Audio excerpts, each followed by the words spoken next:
Good afternoon, and thank you for joining us. My name is Carlita, and I'd like to welcome you to today's Ask the Expert, Who's on the Bike? Your guide to building independence. Today's webcast is brought to you by the National Resource Center, a program of CHAD. We improve the lives of people affected by ADHD by providing support, training, education, and advocacy for 17 million children and adults with ADHD. With the right support, every individual with ADHD can be successful. I invite you to become a member of CHAD. With membership, you have access to additional resources and benefits. Join today at www.chad.org/membership. During this webinar, we would love to hear from you. Ms. Foster will answer questions after the presentation is complete. If we don't get to your question today, we do have information health specialists that are available Monday through Friday between 1 and 5 p.m. Eastern Standard Time. You can reach them at 1-800-233-4050. And now I am pleased to introduce today's expert, Ms. Margaret Foster. Ms. Foster has a Master's of Art Education and Learning and Specialist and is a leading consultant in the area of executive functioning, program development, and special needs. An educational online coach and former classroom teacher.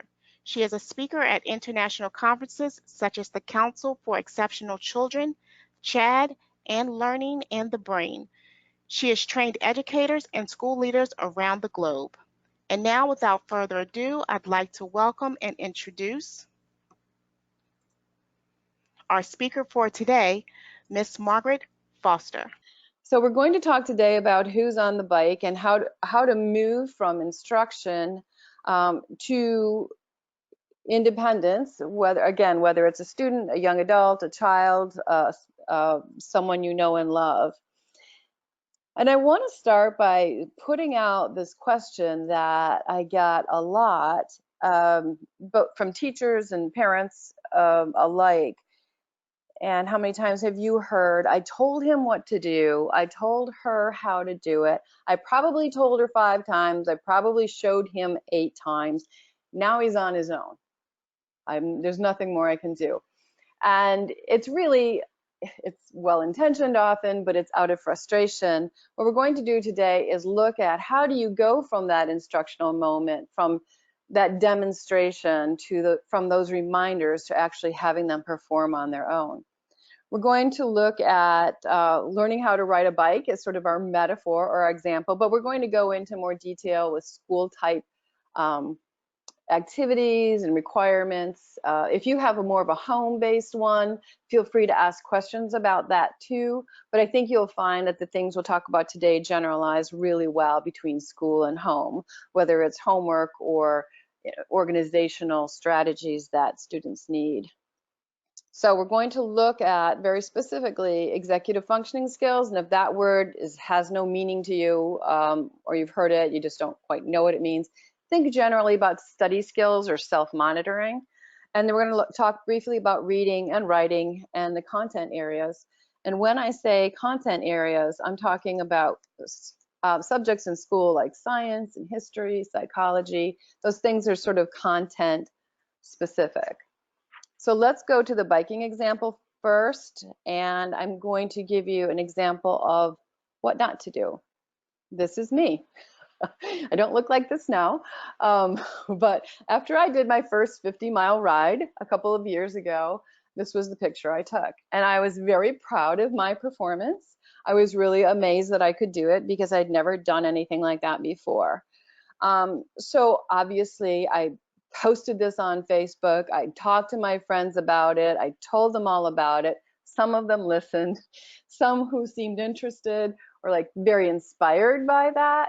Some people who were interested wanted more detail. Those who weren't, I probably still gave them a lot of detail about how I rode, what I ate, how much I drank, and what that did was bore them.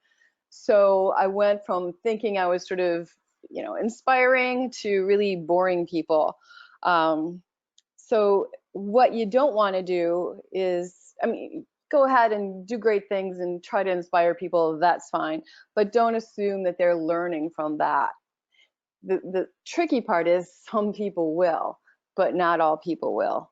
So let's look at a way of, again, moving from that instruction or discussion to ways that we actually put the other person on the bike and we take ourselves off. So again, that's the metaphor we're going to use today. And I'm going to tell you some things that you probably already know and you've done at times. I mean, I do the right things sometimes, and we all do the right things sometimes. But what I want to do is make a really clear pathway where we can do the right thing to move toward kids and adults to independence more often and more predictably. So that's what we're doing today. We're going to look at a model that I borrowed from some occupational therapists from Australia, Grieber and Roger, and I have that reference for you at the end for you to look at if you want to read more. It's in an occupational therapy journal with a lot of good science behind it. But when I was co-writing a book with Dr. Joyce Cooper-Kahn about boosting executive functioning in the classroom, we took this model as a perfect example that showed us how to move from one level of executive functioning, or really any kind of instruction, to another, and how to help students internalize it. It's all about instruction, guided practice, reflection, more practice, self-reflection. So again, we're getting out of our own heads as teachers and handing that process over to the students. We see, let's look for a minute just at the outside edges of this quadrant, and then we'll start to talk more specifically about each one. As you can see, the top end has teacher initiated. Think of that as parent initiated or instructor initiated. So they're the ones who begin this, who start the conversation, who bring it up. If you take those arrows all the way to the bottom, it's the bottom two, quadrant 3 and 4, are learner initiated. They're initiating the action, the practice, the self-reflection. Okay, so from teacher to learner, and if we go from left to right, the left has it more direct instruction and the right is more indirect. So the direct is teaching them the actual content, teaching them how to frame things, how to use organizers, things like that, to indirect, where they pull it up in response to a question that they have or something that they're trying to improve. I'm going to ask the question, I may have already given it away, but on quadrant 1, ask yourself this question: who's on the bike? If it's explicit instruction, explanation, demonstration, who's on the bike? And I hope your answer was the teacher, the instructor, the adult. Quadrant 2, we're going to look at, and this is one, if you want to put arrows and stars all over one quadrant today, this would be the one to pay attention to, because this quadrant is the one that we skip most often. I have to remind myself all the time to slow down, let this happen. And right away in quadrant 2, it's the student who's on the bike, and we become the one who's giving feedback, asking questions about it, prompting them to think about it a certain way. Okay, I think if there's one that would improve 80% of our issues with student performances, it would be quadrant 2. Pausing there, paying attention to it, not moving on until you have it, okay? Then quadrant 3 is pretty similar to quadrant 2. But if you know your psychology, it goes from prompting to priming. And if you don't know it, I'll talk about that in a minute. We'll talk about the difference. But basically, you're stepping back a little bit further as someone who's trying to instruct or direct someone. And then the last one is autonomy, where they're doing the work on their own. So let's look at the first one, direct instruction. Look at this. I already blew my metaphor away because the kids are on the bike, but really it's the teacher who's giving the instruction. It's the kids who are listening. And here's the language you will hear from yourself when you're in quadrant 1. You're going to say things like listen, watch, try, as I show you how to pedal, balance, steer. Okay, so those are the words that tell you I am in quadrant 1, and that's an important place to be. I'm not saying we should skip that. That's super important. But if you find yourself saying these words, let me do that for you. You're not even on any of these quadrants. You're giving support. Let me bring you your lunch. Let me write a note for you to, I don't really like that one, but write a note for you to not finish your homework, okay? You're giving support, and that can be important, but you're not in this instructional model at all. So anytime you say to yourself, let me do that for you, nobody's on the bike. You're on the bike, you're on your own, you're performing by yourself. And at the very end, I'm going to give you the which quadrant am I in. I'm going to do the which quadrant am I in game, so we can start to guess at where we are with these different things. Okay, so along with quadrant 1, we have direct instruction and we have demonstration. I'm going to get more specific. So each of these is going to be the overview on that quadrant and then some very specific examples, just so you can predict where I'm going here. So executive functioning is what EF stands for, and planners. And the picture I have here is actually a planner that a planner and a strategy that I use very, very specifically with students. I don't know how clear this is for you on your computer, but each day has something written down in each square. Off to the left where we can't see, it has science and math and reading, and the subject areas are listed. But every square gets something in it every day. If you can look down Tuesday, you'll see that there's a null sign on the third square down. That means there was no homework. I do that because I ask students to do that because I want them to remind themselves whether there's no homework or I forgot to write it down. Those are two different things. It goes on like that with different strategies that are used for each square. It's very important, and I do direct instruction with my students on that. If you are in a sort of a one-on-one coaching, or either as a parent or as a educational specialist, that's step one, is show them how to use those things. If you're in a classroom, you might say, we have 5 minutes left in class, take out your planner and I'll show you how to fill it out daily. So you would actually, that's an instructional piece. Next, you might need more than 5 minutes when you're first teaching that, but it might take a little bit longer. But then within like 3 days, usually, it turns into 5 minutes, as long as you're doing it very consistently and regularly.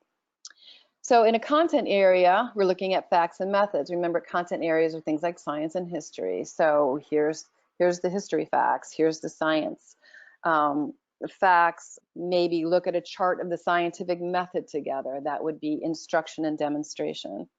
In reading, it would be phonics and whole word instruction, as well as strategies for reading and organizers for reading. All of those come under quadrant 1, all very important things. In writing, it might be simple as handwriting, to first drafts, to editing, to final proofing. So all of those could be considered instruction and demonstration. One thing, just a reminder of words that would not come out of your mouth if you're trying to do good instruction in this quadrant is, I already told you that 3 times. That's not actually instruction. It's not instructive. It might be assessment, might feel like judgment, but that's not actually instruction. But it's probably come out of each one of our mouths at some time. Okay, let's go on to quadrant 2. If you have any questions about quadrant 1, please write those down for yourself for the end if you need clarification. So quadrant 2, we're in indirect facilitation. Big words, meaning the child is on the bike and all we get to do, that mom needs to let go of that left hand just a little bit more to get into indirect facilitation. But you're letting go and you're shouting things like steer, pedal, find your brakes, all those sorts of things. So they're actively engaged and they're trying it out, they're making decisions, they're trying to merge all these different things together. This is the most difficult step for adults, especially adults who like to direct, control the process and be in charge. You really can't. You're handing that burden, you're handing that opportunity, you're handing that learning situation over to the person you're working with, and you get to guide and celebrate their attempts at independence, realizing full out that there will be failure. So she will fall and scrape her knee. And if it stops there, then you're missing an opportunity. When you reflect, what did you do? How are you going to do it differently next time?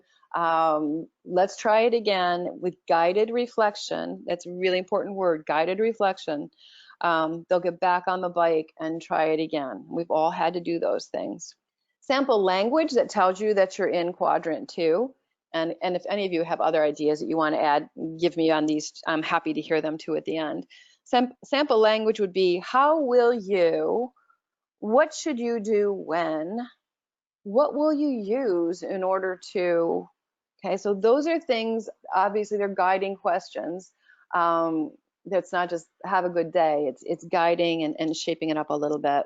So part of quadrant 2 is guided practice, which is that guided reflection, those targeted questions that I mentioned. So in something like executive functioning and planners, they're making the decisions, they're acting, and they're reflecting. So I'm not saying things to them like, at this point, you have a test on Friday, write down 3 days to study for it. You might say things like, look at your assignments, what do you have coming up this week? Oh, you say you have a test on Friday. How many days do you think you need to study for that? Do you see that at this point you are putting the burden of the decision making and responsibility on the shoulders of the child or young adult? They could get it wrong. And I make sure I tell parents this, that I'm not going to guarantee you that your children will have all A's when they're working with me, but they will feel the learning process, they will feel the decision making, they will see the outcomes of their decision making. So that's really, really important to guide them through that, letting them make their own decisions. So in content areas, they might be organizing and summarizing the material. How do you organize and summarize your science lab? How are you going to take those observations that you wrote down and put them onto an essay or a summary for the teacher? In reading, maybe it's using organizers to manage plot or main character, or compare and contrast, some higher order questions where they're applying what they know, where they're evaluating what they're reading. In writing, it might be with prompts or guided reflection. Do you think you've said enough about that topic? Can you expand that? Can you give me 3 examples? What will you use to organize your essay? And this is a really good one. How will you know when you're done? This is what a lot of students have trouble with. They're writing and they're like, okay, I've been 5 minutes, so I'm done. Or else people are, in high school, sometimes people will write for pages and pages and pages on their first really big research projects, and they don't know when they're done. So that would be something that you would instruct them and give them guidelines about how to know when they're done, but in the end, they have to be able to answer that question for themselves. Okay, so this again is kind of it's a leap of faith for most instructors, and it's a little bit difficult to hand over the reins for a lot of parents. But I want to give you an example now of a client I worked with who we did this very specifically with our fingers crossed, but very specifically, and let me tell you the situation. She was having a lot of trouble passing her classes. We knew she was in high school, we knew that she was bright, and we knew that her achievement skills were good, you know, on standardized testing. But she was not turning things in, she was not getting things done on time. She was having a lot of trouble planning and organizing her time. So her parents, great parents, set them up with a tutoring center who helped her with some of her planning and some of that, but they also did a lot of help with the content area information.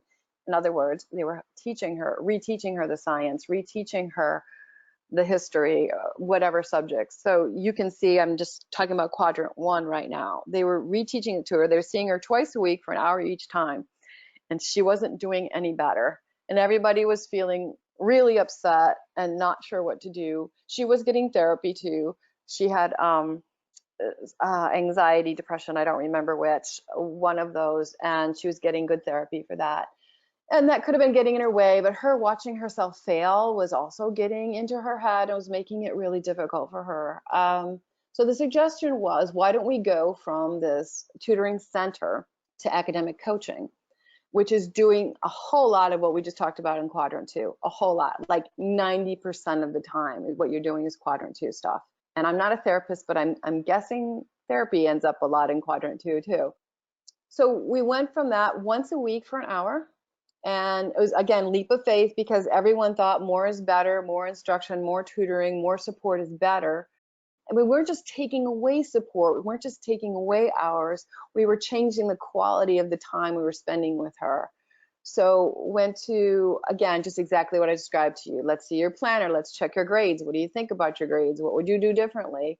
And I'm so consistent and repetitive that by the time my clients show up, they're like, all right, I know my questions. I'm like, perfect. I put you in quadrant 3. You don't even realize it.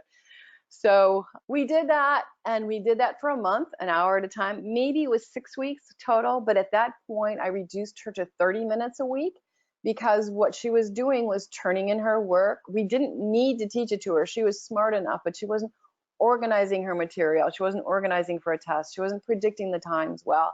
But she, within like 4 to 6 weeks, she was doing those things.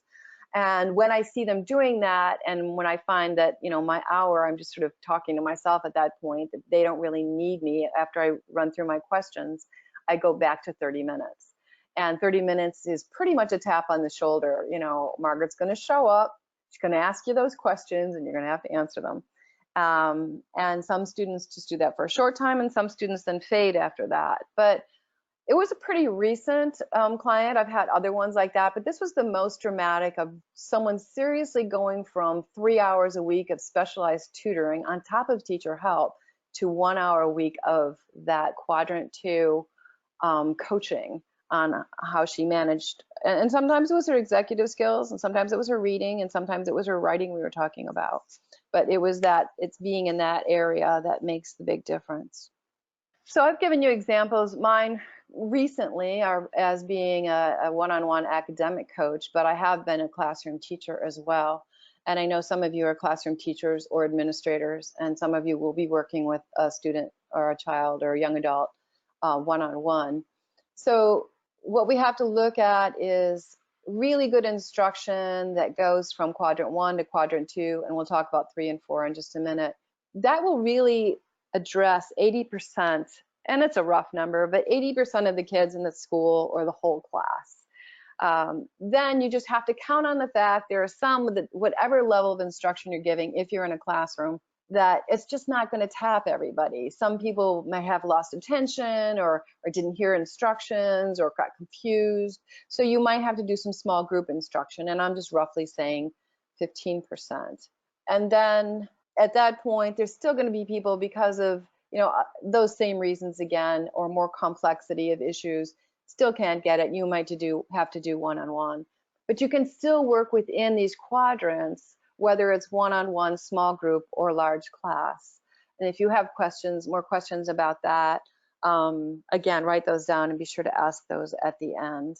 But I find all of this very doable in any one of these settings, although the techniques are slightly different. Number 3 is, quadrant 3 is self-prompting.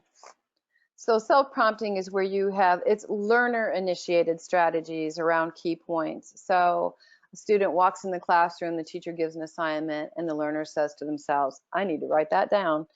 And they will look at their homework and know how to set it up. They'll know how to do research on the computer. They'll know how to, a younger reader or younger learner might say, oh, what I just read didn't make sense. I may need to reread that because it didn't make sense.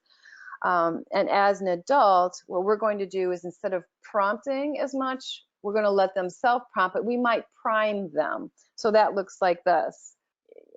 End of the day, 5 minutes left in class. Instead of saying, take out your planners, I'm going to show you how to write it down, quadrant 1. Instead of saying quadrant 2, take out your planners and use this 5 minutes to organize them with a partner. So in quadrant 3, you're going to say something like, I'm giving you 5 minutes. You know the strategies you need to use. Get started. Let me know if you need help. Okay, so it's just a step back. It's more priming, that there's an action to be done, as opposed to prompting to the specifics.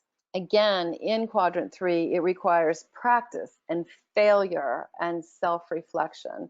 And sometimes they can self-reflect on their own, but at this quadrant, they may still need help self-reflecting, but we're hoping, well, we're seeing that they're asking you to, can you tell me again how to do that? Can you show me one more time? So that would be good, self-reflection, but with an adult or an expert helping them.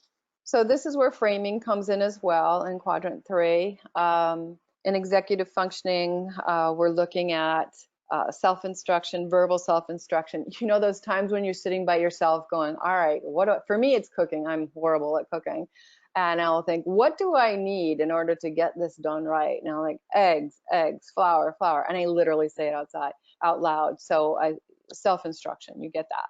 Content areas, sometimes we'll implement mnemonics as needed. So you've got a list of scientific terms and you're going to use the first letter of each one to create a sentence or an odd phrase that will help you remember it.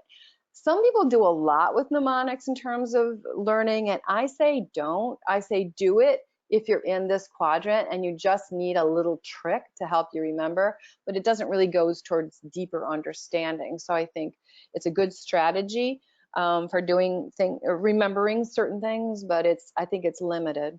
Reading would be framing, like framing the story that you're reading as in previewing what's going to happen. This is a story about a little girl who goes to live on a farm where they're raising bees. That's framing. So that's previewing. And then at the end of a chapter, you might review what you just read. So that gives you that preview, review, frames up the content in reading. In writing, it's the use of organizers, graphic organizers, teachers. I know you all know what those are. Parents, it's, the introduction, 3 major points, and a conclusion, those kinds of organizers. And COPS is a little editing tool that some people use where you check for C, capitalization, O, overall sound, P, punctuation, and S, spelling. So those are just self-prompts that people can use. Questions or words that might come out of your mouth might be, what strategies will help you remember the material? So it's a little bit prompting, it's a little bit priming, it's sort of in between there.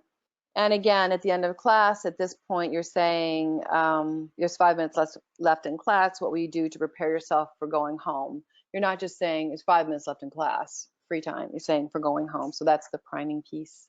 All right, autonomy. I'm on the bike, I'm in control, I know what I'm doing. Autonomy relies once again on learner-initiated strategies. It requires confidence and fluency gained from failure and practice and reflection. What will you find yourself saying as the adult when the student, child, young adult is in this quadrant? You'll be saying things like, way to go. And I love the way you took that corner. Okay, so you can see the relationship changes. It's also about problem solving. For executive functioning, it's self-questioning. What did I do that worked last time? Content area, self-instruction. All right, I've got 3 different subjects. I've got to work on those differently. Reading, automaticity. Writing, mental imagery. What will you find yourself saying when someone is here? You don't need to say anything, and the learner will succeed, or they'll learn through their own mistakes. But still, you don't need to say anything, except maybe, way to go. And I like the way you took the last corner better than this one. Another part of this is self-monitoring. I think when we think about autonomy, we think of this very independent, I can do it on my own kind of character, kind of person. And what we're finding is that with true autonomy comes self-monitoring. So in this, again, still in the same quadrant, it's not that I can do everything on my own, but you as an adult don't need to say anything, and the learner will ask for help as needed. And if they're not doing that, they're not really in the self-reflective mode that we want. Or maybe they're feeling that that's what they're supposed to do, is work without asking for any help. But a truly autonomous person knows when to ask for help when needed. As I've phased out some of my clients, I say to them, you can come back whenever you need it. And I am just so happy when a client comes back to me and says, I think I need 2 sessions, and then I say to them, 30 minutes or an hour? Because again, I want them to make the decision. And they're like, 30. And then one will call me back the next day, no, I need that an hour. Okay. But again, really good self-reflection. They ready to ask for help as needed. At this point, the teacher in a classroom says, I'm going to give you 15 minutes, and doesn't need to say anything else, or I'm sorry, 5 minutes without direction, and we'll wander around just to be sure that everyone's fully in quadrant 4 and monitoring and intervening as needed if they're not. So on to the which quadrant game. This is where I ask you a question, and we're gonna, when you come up with your questions afterwards, which I'm gonna stop soon, we're gonna come back to this same screen so we can ask this. So here's the question. Should I bring my child's lunch to them at school? If that's the question you're asking, what quadrant are you in? And I kind of already gave that away a little bit at the beginning, so that's not even in quadrant 1. How would that situation turn into a quadrant 2 situation, which is one I really love? You probably already got that. You could say to your child, I'm going to bring your lunch, parentheses, my show of support, but let's come up with a strategy so that you won't forget it again. Is there one that you can think of? So that turns it into a quadrant 2 situation. Or if you find yourself saying, I told my students to mark 3 days to study for the spelling test, how can that become quadrant 2? And the answer should be something like, take out your planners and decide for yourself how many days you need. We'll check it after the tests come back and see if you were right. Okay, there's others, but I think I really just want to get to your questions. So let's go one more reminder about, remember, being excited about a topic or an event or knowledge you have is great for you, but it's not always as infectious as we like. We need to go through steps. Here's our references that I've used today, Boosting Executive Skills in the Classroom and the 4-quadrant model of facilitated learning. I really want to thank you all for taking some time today. So let's do questions, and I will let Chad take over at this point. Great. Thank you so much. This presentation has been very informative. I want to say thank you to our audience for joining us, and thank you, Ms. Foster, for your time today and sharing this great information with us. The floor is now open. You're able to go ahead and submit your questions in the question box. I know several of them have come in through the presentation. Can you please explain or let us know, is there a difference between priming versus prompting? And maybe give us a few examples. Okay, yeah, this is the trickiest one because my psych classes were so long ago. But prompting is much more specific. So prompting is take out your planner and check science. It seems to me you said there's like a science fair project that you had to work on. So check that out and let's go through it carefully. So it's pretty directed. It's much more directed. So priming would be more like, isn't there something you needed to do for science fair project? Or are you sure you looked at everything that you need for homework? How do you know that you've done that? It's a fine point, but priming is just really a step back. Sometimes I can prime a whole classroom of kids by, the day is very structured, it's 5 minutes left in the class, and I literally would stand in the front of the class and raise my right eyebrow, and they all knew what they had to do next. So it's just that step back. Usually there's a strategy that you've already practiced, and you're just finding a way to remind them to think about it in the least directed way as possible. Our next question, can you give us a few more examples of what quadrant 3 dialogue might look like? Okay. If there is a quadrant that my clients and students fly right past, it's quadrant 3. Sometimes the work in quadrant 2, if it's done carefully enough, there's very, very little that needs to be done.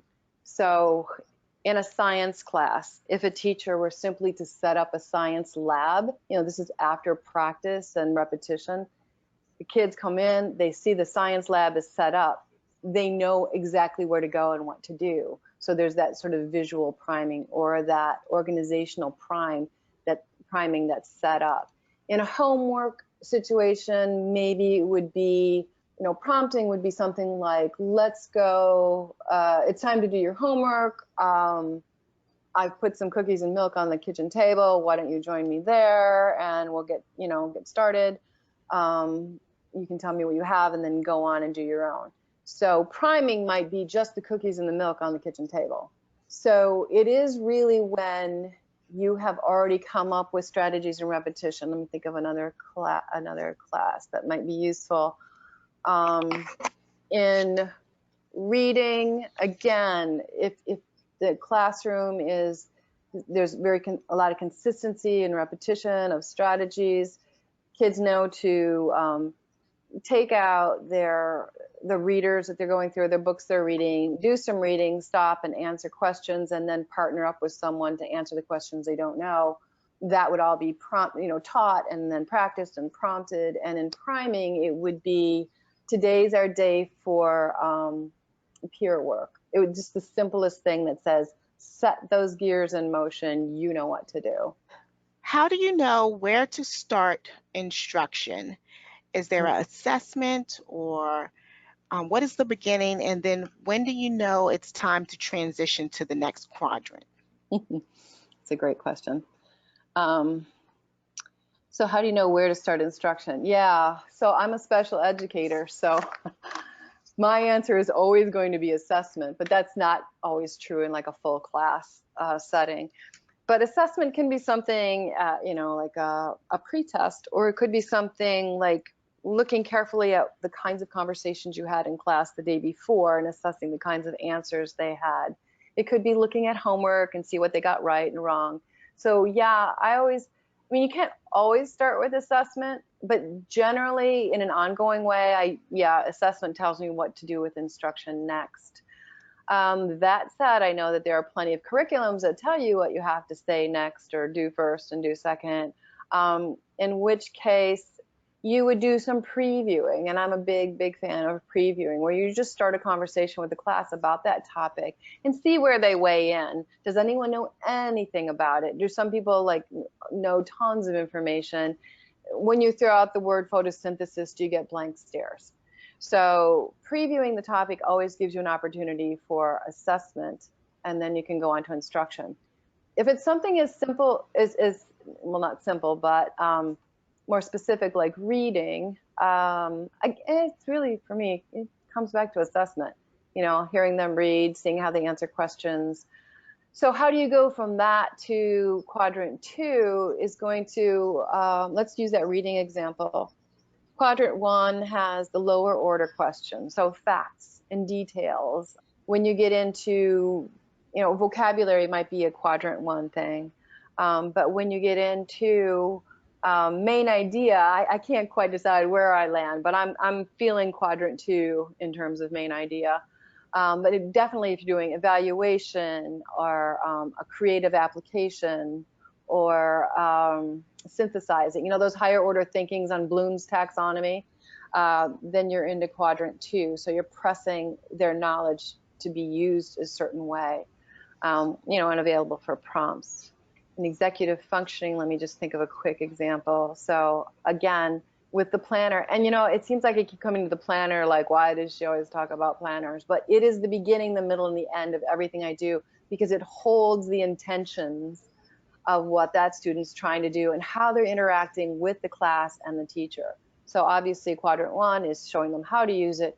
Quadrant 2 is prompting them to fill it in with the assignments and expectations that are coming to them from the class. We're wondering, is there something that's more effective than tutoring? I know you gave an example earlier, but did you say there was something more effective than tutoring? Well, and we're kind of going to split some vocab hairs here. As an educator, I can tutor someone. And I'm going to define it, and you can look this up and find a bunch of different definitions. But in my head, I find tutoring to be more content area. So if someone needs a math tutor to reteach them, even show them strategies, help them review the content areas. The more content-based it is, the more about the actual information, the more tutoring it feels like. I use the word coaching to get into quadrant 2. Not everybody agrees with me, but for me, if you've got a better word, give me one, because I would love it. But for coaching, it's that sort of idea that, the kid's on the bike, you're on the sidelines going, go faster, keep your handlebars straight. And again, coaching in terms of working with students with problems in school, how to succeed in school or organization. Yeah, I think an academic coach, sometimes there are coaches who are trained specifically to be coaches for children or adults. So you've probably heard of executive coaching. That's for adults. And there's some people who are trained like that for children, which do more general coaching. And then there are also more academically trained folks, educators who were classroom teachers or special educators or whatever, and they're trained. I think once you get into executive functioning, you really have to know a bit about coaching, because that's all what's going on in quadrant 2 and 3, going to that sustained support, the external sustained support to them internalizing more. And it just comes down to a little bit different process. Well, process and content. I almost never look at the history facts and try to teach a kid history. I'm not that good at it. But I can teach them how to figure it out, how to use their subtitles, how to coordinate the PowerPoints they got with the textbook they're looking at. So coaching really does do more of that. So yeah, I think of tutoring and coaching as separate things, separate verbs. All right. Well, this is our last question for the day, and it comes from a parent. Okay. It states a scenario. My son has been homeschooled for the last 2 years. We had a very challenging time at a school setting. However, at this time, we are reconsidering, and he's asked to attend a public school setting. Can you give us some strategies to address the challenges that we've had? For example, not remembering to submit homework, not writing things down, and impulse control. We had a lot of challenges socially. So, any ideas on how I can support my son as he gives school another try?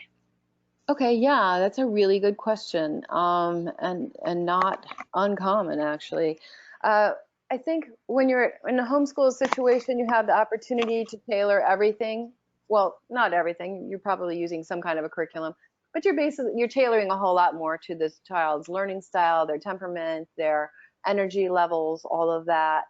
So, going back to that earlier question about, I think it starts with assessment, to sit down and really look at, how does my child manage their math, their reading. Those might be different answers because they might have learning styles that makes one subject different than another. So sit down and really ask yourself about each of those content areas.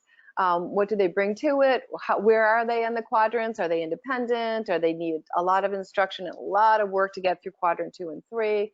Just sort of assess that and have an understanding of where they are in each of those. And then the temperament part, executive functioning is also modulating or self-monitoring emotions, and temperament is a part of executive functioning. And I don't know how old this child is, but obviously at different ages, there's different abilities to manage some of these things. But I think assess too, what is their ability to monitor and be conscious of their emotional response, their behavioral response to the emotions that they feel. And do you have examples where that child might do well in a group setting? Do they go to Sunday school, or are they part of a sports team? So look for evidence that they do well in different groups, and then ask yourself how and why. What are the things that are making that work? Once you have that, then look at the school and try to find out what kind of common ground do you have, where do you expect some success. Talk with the school and talk with them about your concerns. They may help you write a plan. If you know about 504 plans or IEP plans, one of those might be appropriate, because that can accommodate them in their weak areas. And accommodations, when it comes to this 4 quadrant, I think accommodations, people think of them as outside of the quadrants, but the interventions are certainly fully within this quadrant model. But we all need accommodations if we're working really hard sometimes, so that maybe you don't do all the same number of math questions, or maybe you have a reduced assignment, or maybe you get some extra time on a test. Those are accommodations to let you perform what you need. So reducing some stress, you can actually do the performance that you're looking for within these 4 quadrants. And that's a big question. I'm sure I probably generated more questions than answers with that, but it's done all the time. But I think I would do it very carefully and specifically, find the pros and cons. Definitely, depending on the age. Well, I'm going to assume this is like middle school through high school. I may be wrong, but at that point, you definitely want them to weigh in on what do you think is going to work well? How do you think you will manage it? What kinds of things are you worried about? How do we set things up so that that will be successful? There's a lot of conversation there, and if it's beyond, if it's a family that really knows themselves well, and knows the child well, knows the school well, you can probably navigate this between the family and the school. But if you're feeling pretty uncertain, you know, that you can talk to a therapist who specializes in executive functioning and school issues, and they can help walk you through it, or a specialist, a learning specialist who does those same things. It might not be, you know, again, as a parent being autonomous in quadrant 4, knowing when to ask for help is a really important feature of being autonomous. So don't be afraid to ask for help if you need it. Even if all you get is clarification or someone agreeing that what you're doing is exactly right, yes, that's good to go. Just think about the confidence you have going in with that frame of mind. So absolutely can be done, but do it step by step with eyes wide open on each area. Okay. And so those are the 4 quadrants of boosting executive function in the classroom. That's all the time we have for today's webinar. I'd like to thank everyone for coming. I hope that you've enjoyed today's presentation. There are other webinars available and webcasts very similar to this on our YouTube channel, which is Help for ADHD. Just look for Ask the Expert, and you'll be able to see other presentations just like today. Thank you again, Ms. Foster, for the presentation and the great information today.